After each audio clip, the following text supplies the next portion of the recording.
अस्सलाम वालेकुम। पेश खिदमत है नावल बानो। इसकी मुसन्निफ़ा हैं रज़िया भट्ट। इसे आपके लिए पढ़ा है अदनान रऊफ राजपूत ने। ये रिकॉर्डिंग आपके लिए national audio library for the blind की जानिब से की जा रही है। प्लीज़ हमारे चैनल को सब्सक्राइब कीजिए, वीडियोस को लाइक कीजिए और ज़्यादा से ज़्यादा लोगों के साथ इसको शेयर कीजिए। शुक्रिया। अगर आप हमारे ग्रुप का हिस्सा बनना चाहते हैं तो डिस्क्रिप्शन में दिए गए व्हाट्सएप नंबर पर ज्वाइन करें हमें और अपनी कीमती आरा से आगाह करें। बहुत शुक्रिया। बानो सियारा थी। सियारा जो हमेशा गर्दिश में रहता है, एक आवारा रूह की तरह वो भटकती फिरी। रमजान अली की खुलूस का सहारा न होता तो अब तक ये सियारा जर्रा जर्रा होकर बिखर भी गया होता। माओ साल गुजरते गए। बानो ने इन सालों में कई जगह नौकरी की। नौकरी सिर्फ पैसे के लिए ना कर रही थी, वो पाकिस्तान और पाकिस्तानियों को करीब से देखने की मुतमन्नी थी। इसने पिंडी, पिशावर, कराची, दीगर शहरों में घूम फिर कर अपनी कौम को देखा। वो पाकिस्तान जिसके तस्वुर में वो मुतवातिर 5 साल मरती रही, लेकिन इस मुसलसल मौत में भी जिंदगी रहने की लगन पाई थी, इसे कहीं ना मिला। वो कौम जो तूफानों से टकराने का वलवला रखती थी, इसे नजर न आई। इसे कोई पैसे की दौड़ में अंधाधुंध भागता नजर आया। कौम का नजरिया जैसे बदल ही गया। इसने इन घरों में भी नौकरी की कि जो अलादीन का चिराग रखते थे, हजारों से लाखों से करोड़ों में पहुंच रहे थे। ये अलादीन का चिराग क्या था? बानो ज़हनी झटके पे झटके खाती गई। आबरू का लफ्ज अपनी अहमियत ही खो चुका था। दौलत हासिल करने के खफ्त में इज्जत तो आबरू तक की बाजी लगाई जा रही थी। किरदार और इखलाक बेमायने हो गए थे। इसने ब्लैक मार्केटिंग करने वालों को भी करीब से देखा। स्मगलिंग करके कौम और मुल्क के सीने में खंजर उतार कर इन जख्मों की तैश का सामान लूटते लोगों को भी देखा। इसने भूख और अफलास से बिलखते दम तोड़ते लोगों से भी मुलाकातें की। इसने हकदारों का हक तल्फ होते भी देखा। इसने कौम के नौने हालों को गुनाह की फिसलती ढलवान पर फिसलते भी देखा। जवान लड़कियां बेरारवी पर आमादा भी नजर आई। कूड़े करकट के ढेरों पर कौम के मुस्तकबिल को गली सड़ी सब्जियां खाते भी पाया। अस्पतालों में दवाइयों के बगैर डॉक्टरों की लापरवाही से दम तोड़ते मरीज भी नजर आए। इसके तल्ख तजुर्बे, बेजान लेवा मुशाहिदे ने इसके जहन को बुरी तरह मुतासिर किया। वो बच्चा जिसे रमजान अली ने गुलाम अहमद बनाया था, इससे हमेशा बसंता ही नजर आया। बसंता इसकी मायूसियों पर तंजिया कह के लगाने वाला बसंता। कभी तो वो नादिम होकर बच्चे के सामने सर झुकाकर बैठ जाती, कभी हैवानी इंतकामी जज्बे से मजबूर होकर इसके गले में झपट पड़ती। इन दोनों वो लाहौर रमजान अली के यहाँ थी। रमजान अली ने अब इसे किसी दूसरे शहर में नौकरी करने से सख्ती से मना कर दिया। वो तो इसकी हालत के पेश नजर लाहौर में भी नौकरी से मना करना चाहता था, लेकिन भला सियारे भी कभी साकिन होते हैं। बानो अपनी रूह, अपने दिमाग और अपने जहन ही की तरह घूम रही थी। मिसिस अशरफ के बच्चा होने वाला था। बानो को मुलाजमत देने में इसने पसो पेश ना किया। जचगी अस्पताल में होना थी, इसे वहां अपने साथ एक औरत की जरूरत थी। पहला बच्चा था, कुछ डर सा लगता था। वैसे बच्चे के लिए तो इसने ईसाई तरबियत याफ्ता आया का बंदोबस्त कर लिया था। रुपए पैसे की कमी ना थी, इज्जत और दौलत दोनों चीजें की फरवानी थी। बच्चा पैदा हुआ। लड़के की पैदाइश पर बेगम अशरफ बेहद खुश हुई। अशरफ को लड़की की ख्वाहिश थी। बहर तंदुरुस्त तवाना खूबसूरत सा बच्चा अल्लाह मियाँ की तरफ से दिया गया तोहफा था। खुशी और शुक्र का मुकाम था, लेकिन मिस अशरफ ने बच्चे को दूध पिलाने से इनकार कर दिया। क्यों बीबी, दूध उतर नहीं रहा? बानो ने घबरा कर पूछा। उतर रहा है, ऊपर का दूध दूंगी। क्यों? बस मेरी मर्जी। लेकिन बच्चे की कुदरती ग़िज़ा जो अल्लाह ताला ने दी है। ओह बहस न करो, मेरा दिमाग पहले ही थका हुआ है। तुम बच्ची की आया के हवाले कर दो, संभाल लेगी। लेकिन बीबी, ऊपरा दूध। मिसिस अशरफ बच्चे को दूध पिलाकर अपना सिडोल जिस्म भी डोल करने की हामी न थी। बच्चे ने पलना ही था, दूसरे दूध पर भी पल जाएगा। इसकी दोस्त समीना का बच्चा भी तो ऊपरे दूध पर था। कितने सेहतमंद और सुर्ख सफेद थे। लेकिन बानो हैरान थी, जब माँ का अपना दूध है तो बच्चे को दूसरे दूध पर डालने की जरूरत क्यों पड़ी? इस हैरानी का हर बार इसने मिसिस अशरफ से दर्दमंदाना अंदाज में जिक्र किया। ओ खुदाया, मिसिस अशरफ की नाजुक दिमागी इसे कहाँ तक बर्दाश्त करती। बेगम, बच्चे को तुम अपना दूध नहीं पिलाओगी तो ये तुम्हारी ममता की बू कैसे पहचानेगा? ईसाई आया से वो क्या तरबियत देगी जो इसे मिलना चाहिए? वो तारिक कैसे बनेगा? खालिद कैसे बनेगा? मोहम्मद बिन कासिम क्यों कर बनेगा? तुम्हें मालूम नहीं अभी हिंदुस्तान में सैकड़ों बेटियां और बहनें हैं। ओह बस भी करो, क्या बकबक लगा रखी है? बकबक? भानों का दिमाग लट्टू की तरह घूम गया। तुम इसे बकबक कहती हो? खतरों की तलवारें हमारे सर पर लटक रही हैं। हिंदुओं ने हमें अभी तक ज़हनी तौर पर कबूल नहीं किया। सांप जब भी मौका मिले डस लेता है। वो हमें तो वो लाठी तैयार करना है जो इस सांप का सर कुचल सके। इन बच्चों को अपना दूध पिलाओ, इन्हें अपना खून पिलाओ बीबी, जभी तो ये दुश्मन। ओह, तुम चुप करोगी, मेरा दिमाग चाट लोगी। भानु हैरान होकर मिसिस अशरफ का गुस्सा और झिलाट से टिमटिमाता चेहरा देखने लगी। शाम को अशरफ बीवी बच्चे को देखने आया तो मिसिस अशरफ ने इससे सबसे पहले बानो की शिकायत की। अशरफ, इसका हिसाब बेवाक कर दो, उल्टी सीधी हाँ कर मेरा दिमाग खा जाती है। मुझे तो यूं लगता है कुछ दिन मेरे पास रही तो मेरा नर्वस ब्रेकडाउन हो जाएगा। बानो शर्त इसका जहन माउफ था। इसकी शाम लाडली बेगम साहबा के हुक्म की तामील पर बानो को जवाब मिल गया। बानो का दिमाग लट्टू की तरह घूम गया। पाकिस्तानी माओ ने तो शाहीन बच्चों को पालना था, इनकी तरबियत का अंदाज बदलना था, इनके बाजू में बिजली भरनी थी, इनके अज़म में तनोमंदी का सीसा भरना था, बच्चों को तारिक बनाना था, खालिद बनाना था, मोहम्मद बिन कासिम बनाना था। लेकिन ये माए रमजानी बाबा। बानो का सीना फरते गम से फट जाने को था। आज फिर वो रमजानी बाबा से पुरानी बहस कर रही थी। मायूस ना हो बेटी, खुदा सबका मालिक है। रमजान बाबा रुकते रुकते बोला। बाबा, बानो फटी फटी आंखों से इधर उधर देखती बोली कि पाकिस्तान नहीं है बाबा, ये पाकिस्तान नहीं हो सकता। इतनी मायूस ना हो मेरी बच्ची। रमजान अली ने इसके सर पर हाथ फेरा। ये कौम मर चुकी है बाबा, मर चुकी है। नहीं बेटी, मायूसी गुनाह है, कौम की गफलत से इनकार नहीं, लेकिन इसे मुर्दा भी मत कहो। तुम्हारी सोच जज्बाती होती है। अभी जुम्मा 8 दिन हुए मुल्क को बने और कितनी तरक्की हो सकती है। तामीरी पहलू भी तो देखा करो। सनत के मैदान में पाकिस्तान आगे निकल रहा है, जमीनें सोना उगल रही हैं, सब पाकिस्तानियों की मेहनत का नतीजा है। बानो ने मायूसी से सर नफी में हिलाया। तुम गलत कह रहे हो बाबा। गलत नहीं, ठीक कह रहा हूँ। मैं अपनी कौम के मुस्तकबिल से मायूस नहीं हूँ। एक नौज़ायदा मुमलिकत में इससे ज्यादा और क्या हो सकता है। कुछ भी नहीं हुआ बाबा। इस कौम को जिन खतूत पे सोचना था इस पर नहीं सोच रही। मान भी जाओ, मैंने घूम फिर कर बहुत कुछ देखा है। कौम की इज्तिमाई सोच का अंदाज बदल गया है। जिसे तुम तरक्की कह रहे हो वो पैसे की हवस है। मुखलिसाना काम कहीं भी नहीं हो रहा। अयाशी, यैशो, इशरत इस कौम का नज़्मुल ऐन बन गया बाबा। नई कौम, नया मुल्क, ऐसे ही होता है। नई कौम, बानो ने तकरीबन चीख कर कहा। 1400 साल पहले जिस कौम की तश्कील हुई इसे तुम नई कौम कह रहे हो।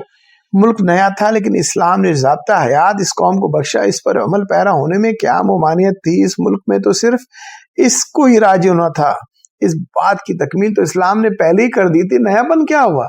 रमजान बाबा चुप सा हो गया। बानो सोच में डूब गई। सुगरा ने इसके सर पर हाथ फेंटा। बेटी, तुम्हें क्या पड़ी ऐसी बातें सोचने की। वक्त गुजर रहा है, अच्छा बुरा गुजर ही रहा है। तुम सूख कर कांटा हो गई, हर वक्त कौम ही का गम खाती रहती हो। बीबी, बानो दोनों हाथों में मुंह छुपाकर फूट फूट कर रोने लगी। क्या इसीलिए पाकिस्तान बना था। क्या लाखों घर इसलिए जले थे। क्या खून की नदियां इसलिए बही थी। क्या बानो और हसन में अज़ल अबद के फासले इसलिए आए थे। बानो रोने लगी। रमजान अली की आंखें भी नम हो गई। सुगरा भी आंचल से आंसू पोंछने लगी। बानो को रोते देखकर बच्चा जो मुसरत के पास बैठा कायदा पढ़ रहा था उठा और डरते डरते बानो के करीब आकर खड़ा हो गया। बेटी, सुगरा ने बानो के सर पर शफकत से हाथ फेरते हुए कहा, तुम यूं ना सोचा करो, जो होना था वो हो गया। अल्लाह की रजा ये थी, बस जिंदगी दिन पूरा करने में है और हो जाएंगे। मुल्क और मिल्लत को दिमाग पर मुसल्लत ना किया करो। बीबी, बानो ने रोती आंखों से देखा। तुम क्या जानो इस मिट्टी के लिए हम पर क्या क्या कयामतें गुजर गई। बानो बेटी, रमजान अली इसकी पुश्त तपाते हुए बोला, कौमों की जिंदगी में कुर्बानी के मरहले आते रहते हैं। रास्ते मुतय्यन में भी कुछ वक्त लगता है, घबराना नहीं चाहिए। रास्ते अब मुतय्यन करना है क्या। बाबा, हमने तो खून की लकीरें खींच खींच कर रास्तों का तयन किया, लेकिन मैं देखती हूँ कि खून की इन लकीरों पर धूल की तह जम चुकी है। कौम इस कुर्बानी को भुला बैठी है। इसका नजरिया बदल गया है, इसके असूल बदल गए। वो जोश में आकर बोली। बच्चा सहम कर इसका मुंह देख रहा था। इसकी नजर बच्चे पर पड़ी। इसके अंदर का तूफान उबल पड़ा।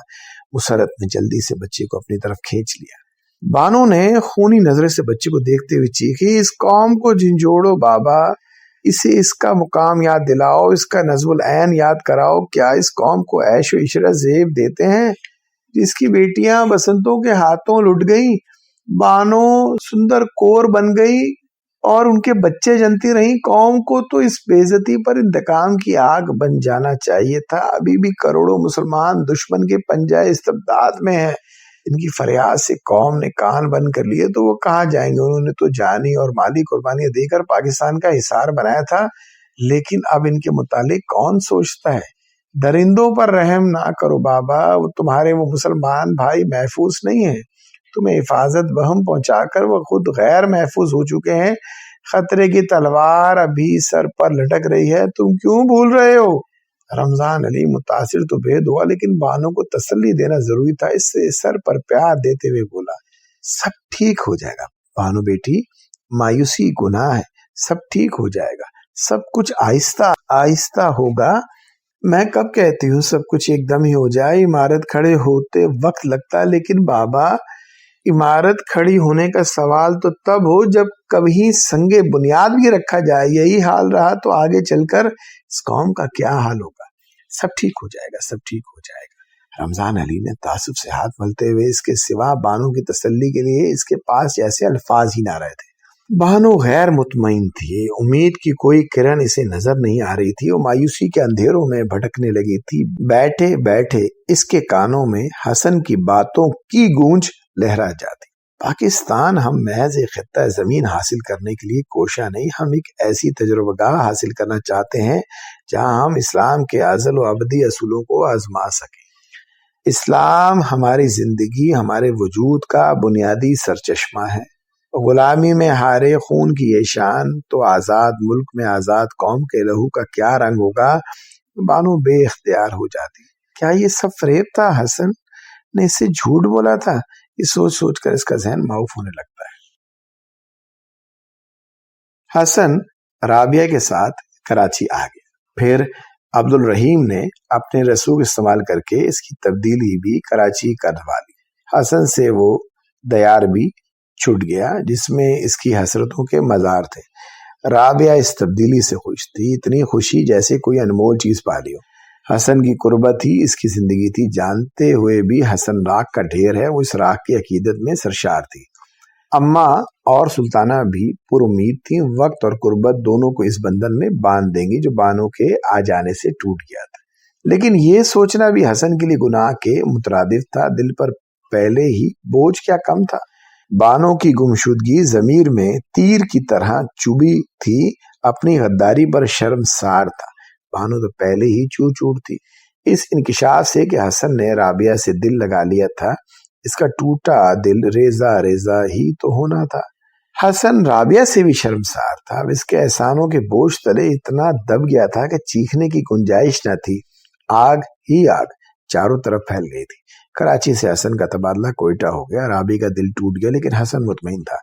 رابعہ کے احسانوں کا بار اٹھانے کی اس میں ہمت نہ تھی۔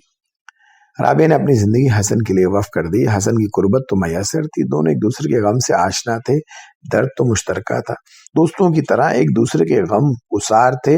رابعہ کا یہ سہارا بھی چھوٹ رہا تھا۔ حسن نے بار بار رابعہ کو سمجھایا تھا کہ راکھ کے ڈھیر میں شعلہ ہے نہ چنگاری، اس پر سہارا نہ کرے جو خود بے سہارا ہو چکا ہو، لیکن یہ تو دل کے معاملے تھے۔ رابعہ ہر بار ایسا جواب دیتی کہ وہ لاجواب ہو جاتا۔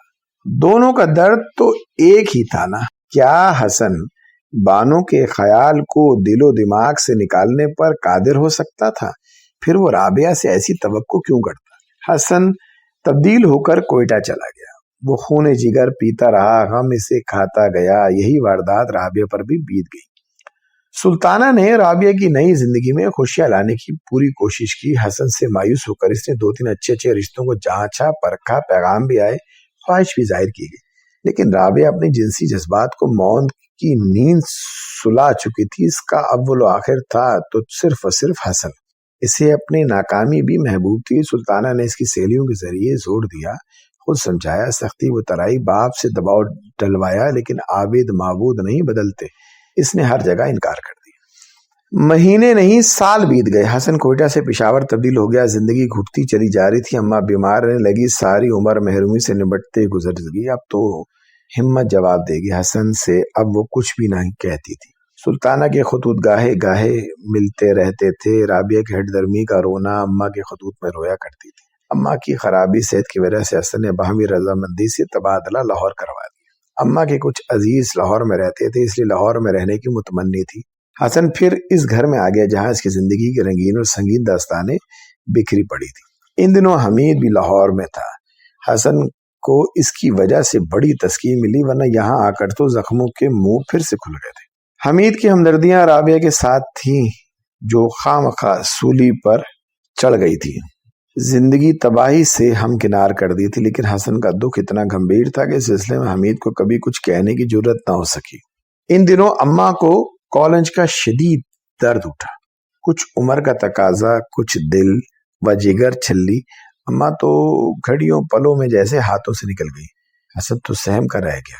हमीद ही ने दौड़ धूप करके अस्पताल दाखिल करवाया। अम्मा की ख्वाहिश पर कराची टेलीफोन कर दिया गया। सुल्ताना, अब्दुल रहीम और राबिया ने बजरिया हवाई जहाज पहुंचने की इतला दी। शाम 4 बजे की परवाज से वो लाहौर पहुंच रहे थे।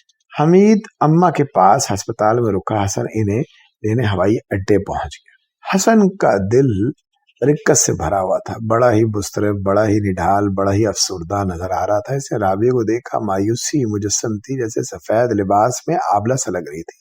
हसन को देखकर राबिया की आंखों में नमी आ गई थी। वो सरतपा बदल गया था। सुर्खो सफेद रंगत पुराने तांबे की सी हो रही थी। कनपटियों पर बालों में कुछ सफेदी झलक रही थी। आंखों में इंतजार की कैफियत ली थी, दायमी इंतजार, अनमिट इंतजार, लाजवाल इंतजार। अम्मा खतरे से तो निकल गई, लेकिन नकाहत बहुत ज्यादा हो गई थी। भाई बहावज और नामुराद भतीजी को देखकर इनका दर्द फट गया। कुछ इस बेसब्री से रोई कि देखने वालों के दिल तड़प गए। हसन तो बर्दाश्त न कर पाए। जब अम्मा ने राबिया को सीने से लगाकर बैन किया तो कमरे से बाहर निकल गया अब्दुल रहीम। सुल्ताना, अम्मा और राबिया की महरूमियत पर हमीद का दिल खून के आंसू रोया। रात जब सब मेहमान हसन के साथ घर गए थे, अम्मा ने अपना सारा दर्द हमीद के सामने बिखेर दिया। मैंने कोई खुशी नहीं देखी बेटा, सारी उम्र दुखों में कट गई। किस दिन की हसरत में मैंने 1 साल के बच्चे को सीने से लगाकर अपनी पूरी जवानी का नजराना दे दिया। अम्मा रो रो कर हमीद से दिल की दुखों का तकाजा करती रही। अरमान यही है कि इसके चेहरे के फूल भी ना देख सकी। इनके दुख से मुतासिर होकर, इनके महरून से दुख कर हमीद ने हसन से इस सिलसिले में बात करने का इरादा कर लिया। इसने मौका तलाश करके बात छेड़ दी। दोनों अस्पताल के बरामदे में खड़े थे। दोस्त होकर भी मेरे दर्द का अंदाजा न कर सके। हसन ने हसरत से कहा, हमीद का दिल तो दुखा, लेकिन इससे अम्मा के आंसू और आहों का एहसास है। तुम्हें सिर्फ अपने दुख ही का एहसास है, माँ के दिल में कभी भी झांकने की कोशिश नहीं की। हमीद, मैं मजबूर हूँ, मैं तुम्हें खुदगर्ज कहूंगा। हमीद, अपनी जात के खौल से बाहर निकलो। हसन, तुमने सिर्फ अम्मा ही पर जुल्म नहीं किया, एक मासूम और बेगुनाह लड़की को भी सूली पर चढ़ा दिया। हसन बेचैन होकर हमीद को देखने लगा। वो कितनी तल्ख बातें कर रहा था। मुझे तुम्हारी इंतहा पसंदी से हमेशा खौफ आता था, डर लगता था ये तुम्हें ले डूबेगी, और वही हुआ जिससे मैं डरता था। हमीद, तुम्हारा गम अजीम है। हसन, लेकिन इस गम का तकाजा ये तो नहीं कि तुम दूसरों से बिल्कुल ही आंखें बंद कर लो। यूं जल जाना अजमत नहीं, दूसरों को जलने से बचा लेना अजमत है। तुम कहना क्या चाह रहे हो? तुम अच्छी तरह समझते हो। अगर नहीं समझे तो सुन लो। मैं तुम्हें राबिया को अपनाने का कह रहा हूँ, ये मेरे बस की बात नहीं। तो फिर तुम खुदगर्जी नहीं, जालिम भी हो। राबिया की बर्बादी के जिम्मेदार तुम हो। तुमने इस पर जुल्म किया है, लेकिन अब भी तुम मुझे इससे बड़े जुल्म पर उकसा रहे हो। वो कैसे? हमीद, मैं इस तरह लुट चुका हूं कि अब राबिया के लिए मेरे पास कुछ भी नहीं रहा। इस हालत में इसे अपनाना जुल्म नहीं तो और क्या है? जुल्म तो वो हर हाल में सह रही है। वो तुम्हारे नाम का सहारा लिए बैठी है। खुदा जाने इसकी जिंदगी कितनी है। माँ बाप का साथ कब तक है? इसके भयानक मुस्तकबिल का तुम्हें कभी भी ख्याल नहीं आया? इतना तो तुम भी जानते हो, किसी और से वो वाबस्तगी का तस्वर भी गुनाह समझती है। हसन चुप हो गया। हमीद जोश में बराबर बोलता चला गया। राबिया से इससे वाकई दिली हमदर्दी थी। वो एक जली हुई आग थी, मजलूम सी लड़की आग में मुसलसल जल रही थी। हसन हमीद की बातें खामोशी से सुनता रहा। रात फिर इसने हसन को झिझोड़ा। हसन ने इसकी एक बात का भी जवाब नहीं दिया, खामोशी से सर झुकाए से सुनता रहा। राबिया जब से आई थी अम्मा की खिदमत एक बेटी की सी लगन और मोहब्बत से कर रही थी। सारा घर भी इसने ठीक ठाक कर लिया था। हर चीज उलट पुलट और बेतरतीब हो रही थी। अम्मा इसे देख देख कर ठंडी आहें भरती और अपने मुकद्दर की तारीखियों पर आंसू बहाती। इस शाम हमीद अम्मा को देखने आया तो राबिया ने बैठी दबा रही थी। अम्मा के दुखी चेहरे पर भी सुख की परछाइयां थी। हसन उनके करीब खड़ा सर झुकाए कुछ सोच रहा है। तुम्हें ना सही अम्मा को एक हमदर्द साथी की जरूरत है। हमीद ने आहिस्तगी से हसन से कहा, कब तक अकेली जिंदगी का बोझ घसीटते जाएंगी वो? हसन ने बेचैन नजरों से हमीद को देखा। फिर राबिया किसी काम से बाहर गई तो वो अम्मा के करीब आ गया। कितनी खिदमत गुजार लड़की है राबिया, इसने अम्मा से कहा। अम्मा की आंखों में आंसू आ गए। इससे अपनी बदनसीबी के बगैर और क्या कहूँ बेटा। अम्मा, हसन तड़प गया। मैं थक गई हसन बेटे, बहुत थक गई हूँ। अम्मा की आवाज रुंध गई। अपना नहीं तो मेरा ही ख्याल कर लो। अम्मा जार जार रोने लगी। हसन ने पलंग की आहनी तकिए पे सर रख दिया। हमीद सर झुका कर खड़ा हो गया। मेरी ख्वाहिश पूरी कर दो हसन, मैंने कभी कोई खुशी नहीं देखी, मुझे मरने से पहले ही खुशी। अम्मा। पट्टी पर बैठे हुए हसन ने अपना सर इनके सीने पर रख दिया। मेरी खातिर, मेरे बच्चे, मेरी खातिर। अम्मा दोनों हाथों से इसकी हपुश सहलाते हुए बोली। वो मुसलसल रोए जा रही थी। हसन घायल की तरह तड़प रहा था। आपकी ख्वाहिश जरूर पूरी होगी, हसन की जगह हमीद ने कहा। हमीद ये एहतजाज नहीं था, शिकस्त की आवाज थी। हसन उठकर खड़ा हो गया। हिम्मत से काम लो मेरे दोस्त। हमीद ने इसे अपने चौड़े सीने से लगा लिया। दुनिया में ऐसा होता ही रहता है। हसन बेताब होकर कमरे से निकल गया। ऐसे यूं लग रहा था जैसे दिलो दिमाग के पुर्जे उड़ जाएंगे। हमीद ने इसे जाने दिया। हाँ, आंखों के गोशे इसकी हालत पर नम जरूर थे। फिर 2-3 दिन बाद हमीद हसन से सुबह शाम इस मौजू पर बातें करता रहा।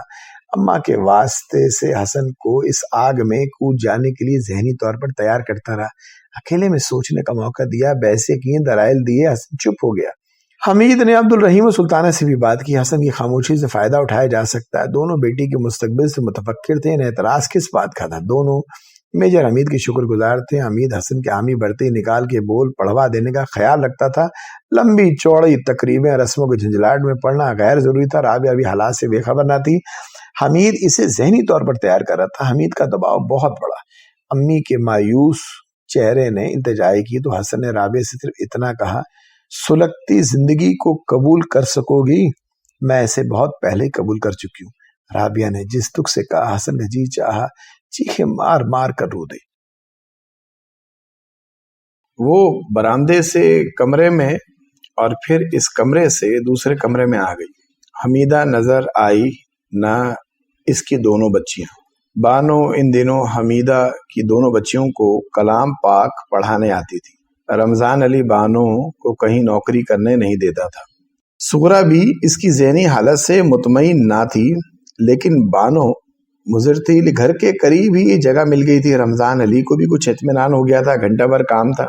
हमीदा अच्छी औरत थी, लेकिन शौहर बद कुमाश था। लाखों रुपए अयाशी में तबाह कर चुका था।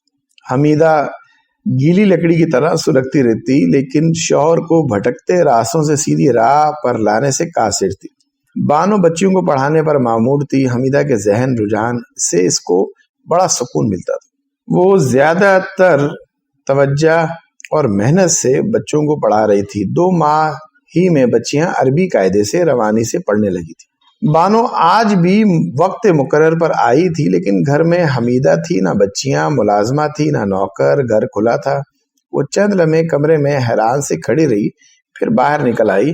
वो वापस जाने को थी कि हमीदा का शौहर दाऊद बरामदे के आखिरी सिरे पर नजर आया। वो खासा ग्रांडियल आदमी था। चेहरे मोहरे से शराफत टपकती थी। घर में हमेशा गरबा मस्कीन बना फिरता था। हमीदा कहाँ है? बानो ने इससे पूछा। पिंडी गई है। क्यों? इसकी माँ की बीमारी का तार आया था। बच्चियां भी साथ गई होंगी। बच्चियां भी, मुलाजमा भी। दाऊद सिगरेट के कश लेने को इसके करीब आ गया। कब आएंगे? खुदा जाने। अच्छा, जब आए तो मुझे इतला कर दीजिएगा। बानो वापस जाने को मुड़ी। बानो बहन, दाऊद शरीफाना अंदाज में पुकारा। जी जी, तकलीफ ना हो तो 1 कप चाय बना दीजिए। मुलाजिम कमबख्त जाने का मर गया। दोपहर का खाना भी नहीं खाया। बनाकर दे सकती हैं या चाय? क्यों नहीं, बानो ने जल्दी से कहा। बावर्ची खाने की तरफ चल दी। बहन कहकर इसने बानो का एतमाद जगाया था। मेरे कमरे में पहुंचा देना। दाऊद इस तरफ देखे बगैर बोला। सिगरेट के कश लेते अपने कमरे की तरफ चला गया। अच्छा जी। बानो चाय बनाने बावर्ची खाने में चली गई। कुछ देर बाद वो चाय की ट्रे उठाए दाऊद के कमरे में गई तो बानो की तरफ पुष्ट किए बैठा था। सिगरेट का धुआं बड़ा ताश से उड़ा रहा था। रख तू मेज पर, इसने बानो की तरफ देखे बगैर कहा। बानो ने आगे बढ़कर ट्रे मेज पर रख दी। बस वो जाने को कदम उठाने लगी। बैठो, तुम भी पियो। दाऊद मुस्कुराया। मुस्कुराहट एक लपकता हुआ शोला थी। बानो इसकी मुस्कुराहट में आग की लपेट देखकर घबरा सी गई। बैठ भी जाओ। दाऊद ने इसकी कलाई पकड़ ली। नहीं नहीं। बानो फटी फटी नजरों से देखते घबराए हुए लहजे में बोली, मुझे जाने दो, मैं चाय नहीं पीती। चाय ना पियो, बैठकर 2-4 बातें तो करो। दाऊद ने एक अजीब अंदाज में से देखा। बानो ने भी इसकी तरफ देखा। इसकी चीख निकलते निकलते रह गई। दाऊद की आंखों में शैतान नंगा हो रहा था। हवस की आग भड़क रही थी। झटके से हाथ छुड़ाकर वो बेतहाशा भागी, लेकिन चंद कदम पर ही दाऊद ने इसे पकड़ लिया। दरवाजे की कुंडी चढ़ाते हुए इसने बानो को धक्का देकर पलंग पर गिरा दिया और फिर एक जोरदार कहका लगाते हुए बोला, कितने दिनों से तड़पा रही थी, अब मैं तुम्हें जाने थोड़ी दूंगा। भानु की आंखें फट जाने की हद तक खुली, रंग हल्दी की तरह था, सारा बदन कांप रहा था। वो पलंग से उठते उठते दाऊद को डर, हैरत और एतमाद की थरथराहट से देख रही थी। दाऊद इसके करीब आकर कदरे झुका। इसकी सुर्ख सुर्ख आंखों में शैतानी चमक थी। बसंता, भानु चीखी। इसकी आंखें बंद करके दोनों कानों पर हाथ रख लिए। देखो, शोर मचाओगी जब भी कुछ नहीं बनेगा, आराम से मेरी बात मान जाओगी तो ऐश करेंगे, समझे? वो इसके करीब बैठते बोला। भानु फटी फटी नजरों से देखने लगी। दाऊद ने इसकी आंखों में झांका। भानु को दाऊद की आंखों में बसंता नजर आ रहा था। सर झटक कर वो इसकी बात की तरदीद करने लगी। दाऊद फिर हंसा। तुम कौन हो बसंता? तू भारत में है, तुम तो मुसलमान हो। बानो आंखें फाड़ते इसे देखते बोली, तुमने मुझे बानो बहन कहा था। दाऊद ने फिर एक कहका लगा। बानो को पकड़कर अपनी तरफ खींचा। बानो को यूं लगा जैसे बसंते ने एक बार इसका हाथ पकड़ लिया। उसने चीखना चाहा, लेकिन सर को झटका देते हुए फिर आंखें फाड़ फाड़ कर इसे देखने लगी। तुम तो मुसलमान हो, सिख तो नहीं हो? ये पाकिस्तान है ना? हाँ, दाऊद ने हंसते हुए इसे अपनी तरफ खींचा। बानो तड़प कर पीछे हट गई। तुम मुझे क्यों खींच रहे हो? तुम सिख तो नहीं, मुसलमान हो। मैं तुम्हारी माँ हूँ, बहन हूँ, बेटी हूँ। मुझे छोड़ दो। तुम माँ बहनों की आबरू पर कट मरने वाली हो, मुझे क्यों पकड़ रहे हो? हटो, मैं तुम्हारी तीरा नामूस हूँ, लुटी हुई आबरू हूँ। मुझ पर हाथ रखकर तुमने इंतकाम की कस्में खाना है। तुम ये क्या कर रहे हो? छोड़ दो मुझे, मैं तुम्हारी बहन हूँ।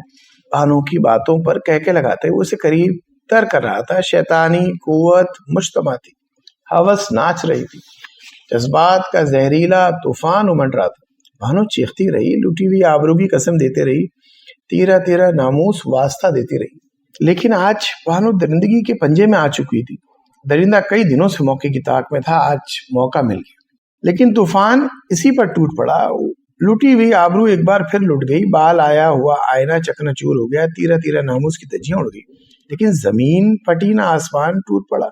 हाँ, बानों के दिलो दिमाग के परखच्चे उड़ गए। तार लिबास, बिखरे बाल, सर पांव से नंगी। जब वो कानों पर हाथ रखकर बसंता चीखते घर पहुंची तो सुगरा किचन में खड़ी थी। हाय, सुगरा ने सीने पर दो तड़ मारा। इसकी टांगे कांपने लगी। क्या हुआ बानो, तुझे क्या हुआ? बसंता। बानो उखड़े सांसों के दरमियान जैसे हिचकियां ले रही थी, आंखें बंद थी, सर इधर से उधर पटक रहे थे। बानो चेहरे और सीने पर जो निशान थे वो इस कयामत का पता दे रहे थे जो बानो पर टूट चुकी थी। सुगरा और बानो की आवाज सुनकर बसीरत कमरे से लपक आई, लेकिन जब बानो को देखा तो दम साथ खड़ी हो गई। यही हाल मुसरत और निगत का भी था। बानो का पीछा करते कुछ बच्चे दरवाजे तक आ गए। मोहल्ले की 2-3 औरतें भी लपक कर आ गईं। तू तो हमीदा के घर गई थी, तुझे क्या हुआ? कुछ तो कह दे बच्ची। सुगरा ने सीने पर पीटते हुए एक सांस में कई सवाल करता था। बसंता बीबी, बसंता आज फिर। बानो गला पकड़कर इस जोर से चीख रही थी कि इसकी आवाज फट गई। हाय मर गई। मुसरत ने सर पकड़ लिया। सुगरा हाय वाय करते बानो को साथ लिपटाने की कोशिश करती रो पड़ी। मुझे हरदम यही लड़का लगा रहता था, हर वक्त यही डर रहता था। बानो तो फिर लुट गई। हाय बानो। सुगरा मातम कर रही थी। बसीरत और निगहत अंगश्त बदन दान खड़ी कांप रही थी। 2-3 हमसाइयां अंदर आ गई। चेहरों पर एक ही सवाल था, क्या हुआ? बसंता यहाँ भी बसंता। बानो हाँप रही थी। इसकी हालत बस से बदतरीन होती जा रही थी। चीख कर आवाज फट गई। सर इधर उधर मारकर उंगली आंखों से गर्दो पेश एक ही बात दोहरा रही थी। औरतों ने सहारा देकर इसे चारपाई पर बिठाना चाहा, कोई पानी ले आए, लेकिन बानो बैठी ना पानी पिया। यहाँ भी बसंता चीखने लगी। कुछ बताओ तो सही, क्या हुआ? एक औरत ने पूछा। बसंता, यहाँ भी बसंता। बानो आंखें बंद के सर पट के चीखी जाएगी। कौन बसंता? औरतें एक दूसरे से पूछ रही थी। हसन कहता था यहाँ कोई बसंता नहीं। बानो उलट पुलट सांसों के दरमियान चीखी। हसन ने मुझसे झूठ बोला। बीबी, हसन ने मुझसे झूठ बोला। शिद्दत कर्ब से वो दोहरी हो गई। फिर इसकी आंखों में शोले लपकने लगे। दांत पीसते हुए घर आई। हसन ने मुझसे झूठ बोला था। मैं ऐसे पूछूंगी इसने मुझसे झूठ क्यों बोला था? वो दरवाजे की तरफ भागे तो गनीमत था जो औरतों ने पकड़ लिया। बानो जाल में आई मछली की तरह तड़पने लगी। मुझे छोड़ दो। हसन ने मुझसे झूठ बोला है। मुझे इससे पूछने दो, मुझे जाने दो। वो बेहाल हो गई, सड़ता पसीने में डूब गई। ठंडे पसीने। लड़कियां इसकी हालत पर आंसू बहा रही थी। मुझे छोड़ दो, मुझे जाने दो, मुझे हसन से पूछ लेने दो। बानो याद करते हुए बोली, जरा ठहर तो जाओ, दम तो लो। औरतें इसे चारपाई की तरफ ला रही थी। हसन ने मुझसे झूठ बोला था। झूठ? جھوٹ اور جھوٹ. وہ ہانپنے لگی. اچانک دائیں ہاتھ والے کمرے سے اسے ہنسی کی آواز آئی. وہ ٹھٹک گئی, ساکت ہو گئی, پھٹی پھٹی نظروں سے کمرے کی طرف دیکھنے لگی. پھر ایک جھٹکے سے ہاتھ چھڑا کر کمرے میں داخل ہو گئی. احمد کتابوں پر جھکا اپنا سبق یاد کر رہا تھا. بانو سے دیکھنے لگی. غلام احمد نہیں, وہ بسنتا بیٹھا تھا. وہی ناک نقشہ, وہی بدے بدے ہونٹ, ذہنی تلخ بے ربط ہنسی. بانو گھوٹتی گئی. بچہ بسنتا ہنستا گیا. بکھرے کیس, پھیلی پھیلی بے ترتیب داڑھی, پیلے دانت, لال مسوڑے. بچہ سہم کر اسے دیکھنے لگا یا وہ کچھ بڑبڑایا. لیکن بانو کو یوں لگا جیسے بسنتا اس کی حالت میں پر مسکراتے ہوئے کہہ رہا تھا, دیکھ لیا اپنے دیش کے درندوں کو, بڑا تھا مان ان پر. اکارا سے لبریز کہہ کے بانو کے لاشعور میں اکھڑنے لگے. بانو بے چین ہوئی, اغرائی, اور پھر بھوکی شیرنی کی طرح بچے پر جھپٹ پڑی. مسرت کے پہنچنے سے پہلے ہی وہ پوری قوت سے بچے کا گلا دبو چکی تھی. میں تجھے مار ڈالوں گی, تجھے مار ڈالوں گی بسنتے, تجھے مار ڈالوں گی. بانو کے ہاتھوں میں دیوانگی اور انتقام کی جو قوت تھی سے کئی عورتوں کی جدوجہد بھی نہ توڑ سکی. قیامت مچ گئی, شور بپا ہو گیا. مسرت انگیز اندر باہر تڑپتی پھری. عورتوں نے پوری قوت صرف کر دی, لیکن بانو کے ہاتھ تو آہنی شکنجے سے بچے کی گردن نہ چھڑا سکی. بچے کی آنکھیں ابل کر باہر آئیں, اس کی زبان لٹکنے لگی. وہ چھری تلے آئے جانور کی طرح تڑپ رہا تھا. بانو کے انگوٹھے اس کی شہرک کو دباتے گئے, انگلیاں گردن میں پیوست ہوتی گئی. بانو کے سانس غیر ہموار ہوتے گئے. بچہ تڑپ تڑپ کر ٹھنڈا ہو گیا. اس کی گردن ڈھلک گئی. بانو کے ہاتھوں کی گرفت بھی ڈھیلی ہو گئی. اس بے جان جسم کو دیکھ کر بانو نے ایک زوردار کہکا لگایا. پھر وہ کہکے پہ کہکا لگاتی چلی گئی. بچہ مر چکا تھا. مسرت نے اسے سینے سے لگا کر پالا تھا. اتنے سالوں کی محبت خون کے آنسو لانے لگی. لوگوں کا ہجوم تھا, عورتیں, مرد, بچے سب پل پڑے تھے. لیکن لوگوں کے نرغے میں بانو اپنے آپ کو چھڑاتے ہوئے چیخ کے کہہ رہی تھی, میں نے بسنتے کو مار ڈالا, میں نے بسنتے کو مار ڈالا. بچے کو مسرت نے چارپائی پر لا ڈالا. بانو کی نظر اس پر پڑی. خوف زدہ سی نظروں سے اسے دیکھا. پھر اس کو چھوا. اس سے کیا ہوا؟ یہ تو مر گیا, مر گیا. بانو تھر تھر کانپنے لگی. دونوں ہاتھوں سے چہرہ ڈھانپ کر چیخیں مارنے لگی. جنون پھر بڑا. وہ دروازے کی طرف بڑھی. حسن نے مجھ سے کیوں جھوٹ بولا, کیوں جھوٹ بولا, مجھے جانے دو, مجھے جانے دو. رمضان علی عصر کی نماز پڑھ کر گھر لوٹا تو قیامت کا سوال تھا. دل دھک سے رہ گیا. دیوار کا سہارا دے کر سکتے میں آئے بانو کو دیکھا. روتے دھوتے سغرا نے ساری روادات سنائی. وہ سر پکڑ کر وہی زمین پر بیٹھ گیا. ساری کائنات گھومنے لگی. بانو سے تڑا کر بھاگنے کی جدوجہد کر رہی تھی. اس کی آواز میں ایسی خرخراہٹ تھی جیسے حلق پر چھری پھر رہی ہو. آواز بیٹھ گئی. الفاظ رک رک کر اٹک اٹک کر نکل رہے تھے. لڑکی تو مر جائے گی, ایک عورت نے وسوسہ ظاہر کیا. مر تو پہلے ہی گئی تھی کمبخت, دوسری نے آنسو پوچھتے ہوئے کہا. حسن کہتا یہاں کوئی بسنتا نہیں, حسن کہتا یہاں کوئی بسنتا نہیں. اس نے جھوٹ بولا, اس نے مجھ سے جھوٹ بولا. مجھے اس تک پہنچ جانے دو, مجھے چھوڑ دو, مجھے چھوڑ دو. وہ تڑپ رہی تھی, بلک رہی تھی, سسک رہی تھی. سے لے ہی جاؤ. سغرا نے رمضان علی سے کہا. گھر تو تمہیں معلوم ہے نا, گھر تو نہیں, گلی کا پتہ. رمضان علی کی جیسے کمر ہی ٹوٹ گیا. ہجوم مزید بڑھ گیا. چیم ہوئیاں ہو رہی تھیں, آنسو بہ رہے تھے, سوال پوچھے جا رہے تھے. ہاتھا پائی میں بانو کا لباس اور بھی پھٹ گیا. رمضان علی سغرا اس سے حسن تک پہنچانے کا سوچ ہی رہے تھے کہ دیوانگی کے عالم میں عورتوں کو دھکا دیتی گراتی دروازے سے باہر بھاگ گئی. رمضان علی حواس بھاگتا اس کے پیچھے بھاگا. گلی میں مردوں کا ہجوم تھا. بانو وہی الفاظ دہراتے ہجوم کو مجنونانہ انداز میں چیرتے گلی سے سڑک کی طرف جا رہی تھی. آج عصر کی نماز کے بعد حمید کی مخلصانہ کوششوں سے حسن اور رابعہ ایک بندھن میں بندھ گئے تھے. زندگی کی حالات سے یکسر خالی دو پی کر نکاح کے دو بولوں سے ایک ہو گئے تھے. حسن کی شادی کا اماں کو بڑا ارمان تھا, لیکن آج یوں لگتا تھا جیسے اچانک کوئی ماتم ہو گیا. باجا بجانا شہنائی, بابل کے گیت گائے گئے نہ ودا کے, مبارک سلامت کا شور گونجا نہ ہنسی مذاق کے فوارے چھوٹے. ہر بات خاموشی سے ہوئی, سادگی سے طے پائی. خالہ صفیہ کی بہو بیٹیوں نے رابعہ کو دلہن بنایا.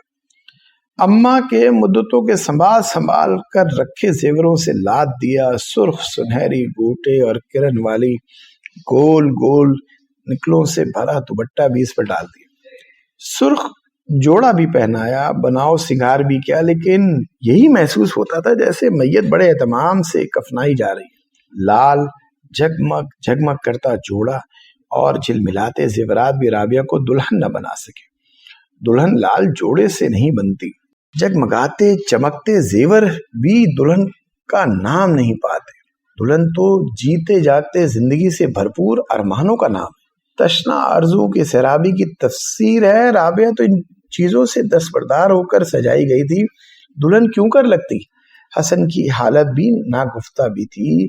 यूं लग रहा था जैसे मुद्दतों का बीमार मौत के गले लग रहा हो। अम्मा की खातिर इसने जहर पी लिया था।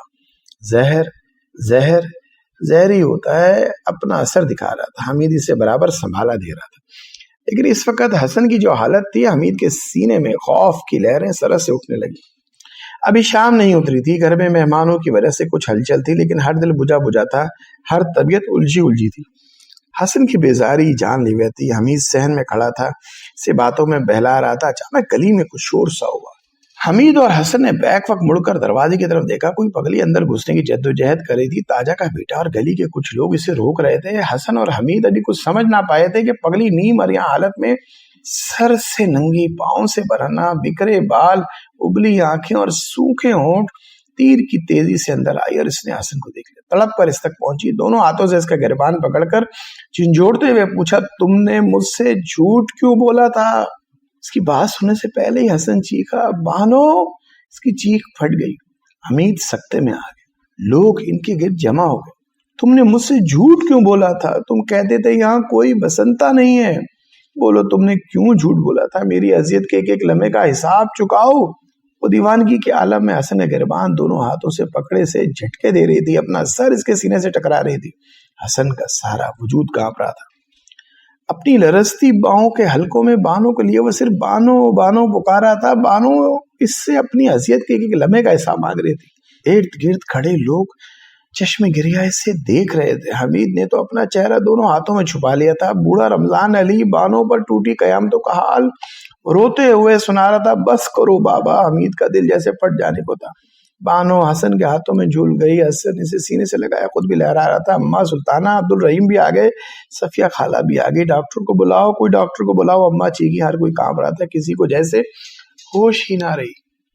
जाने कौन डॉक्टर को बुलाने गया, कौन सारे देकर हसन को कमरे में लाया। इसने दोनों हाथों पर बानो को उठा रखा था। खाला सफिया की मंजली बहू ने आज हसन का कमरा उजला या रूसी बनाया था। रेशमी बिस्तर पर फूल और सुनहरी तारों के हाथ डाले थे। हसन ने बानो को इस बिस्तर पर डाल दिया। बानो के सर के नीचे इसका बाजू था, दूसरा हाथ वो बानो को चेहरे पर फेरते हुए बानो बानो पुकार रहा था। अम्मा सुल्ताना और सफिया रो रही थी। अब्दुल रहीम हाथ मलते इधर से उधर जा रहा था। कुछ लोग हुजूम को कमरे से बाहर निकालने की कोशिश कर रहे थे। हमीद गंग सा खड़ा था। बानो के दोनों हाथों में हसन का गिरबान था। इसकी आंखें नीमवा थी, इसके लब हिल रहे थे। शायद वो अब भी हसन से पूछ रही थी, तुमने मुझसे झूठ क्यों बोला था। मेरी अजियत के एक एक लम्हे का हिसाब चुकाओ। राबिया को पता चला तो तड़प कर आई, बानो बानो। इसने बानो के कदम पकड़ लिए। बानो को एक झटका सा लगा। इसने पतराई आंखें राबिया की तरफ फेरी। सुर्ख झिलमिलाता गोल गोल सुनहरी नकलों वाला दुपट्टा, सुनहरी किरण और गोटे वाला दुपट्टा। उफ! इसकी आंखों में कर्ब की तूफान तड़पे। इसका सारा बदन तर तर कांपने लगा। इसके हाथों की गिरफ्त हसन की गिरबान पर और सख्त हो गई। इसने आखिरी झटका खाया और इसकी गर्दन एक तरफ ढलक गई। डॉक्टरों के आने से पहले ही बानो हयात कैदोबंद से आजाद हो गई। हसन ने बिछाड़े खाए, इसकी चल्ली सीने में सर पटक पटक दिया। नाला और शेवन गूंज गए। अम्मा और सुल्ताना ने सीना पीट लिया। लोग आंसू पर काबू न पा सके। हमीद की आंखों से भी रुका हुआ तूफान बह निकला। रमजान बाबा दाढ़े मारने लगा। राबिया बानो के पाँव पर सर रखे रो रही थी। वो अजीम पाँव जिन पर मुसाफतों के दाग थे, अजियतों के निशान थे, कोहराम मचा हुआ था। हसन की हालत देखी न जाती थी। बानो के हाथ अब तक हसन के गिरबान पर थे। इसकी पतराई हुई नीम व आंखें अब भी अपना सवाल दोहरा रही थी, अपनी अजियतों के लम्हों का हिसाब मांग रही थी। हमीद बानो की लाश को देखता रहा। इसके सीने में तूफान मचलने लगे। इसके जहन में कयामत टूटने लगी। इसने आंसू आंखों में पी लिए। आगे बढ़ा, झुका, बानो के मुकद्दस बदन को छुआ और फिर सीधा खड़ा हो। मैं तेरी अजमत को सलाम करता हूँ बहन। लोग धड़े मार मार कर रोने लगे। हमीद ने एक वक्कार से हाथ उठाकर बानो की लाश को ताजीम की, सलाम किया। ये हमीद का सलाम नहीं था, पाक फौज के एक जांबाज सिपाही का बानो की अजमत को सलाम था। मैं तेरी लुटी हुई आबरू की कसम खाता हूँ, بانو میں تیرا انتقام لوں گا اور ثابت کر دوں گا کہ تیرے بھائی زندہ ہیں، تیرے دیس کے محمد بن قاسم حیات ہیں۔ کاش حسن کو بھی اس وقت اتنا ہوتا کہ بانو کے مقدس وجود کو چھو کر معاشرے کی ہر برائی کے خلاف جہاد کرنے کا بیڑا اٹھانے کی قسم کھا سکتا۔ اللہ تعالیٰ بانو کی روح کو آسودہ کرے۔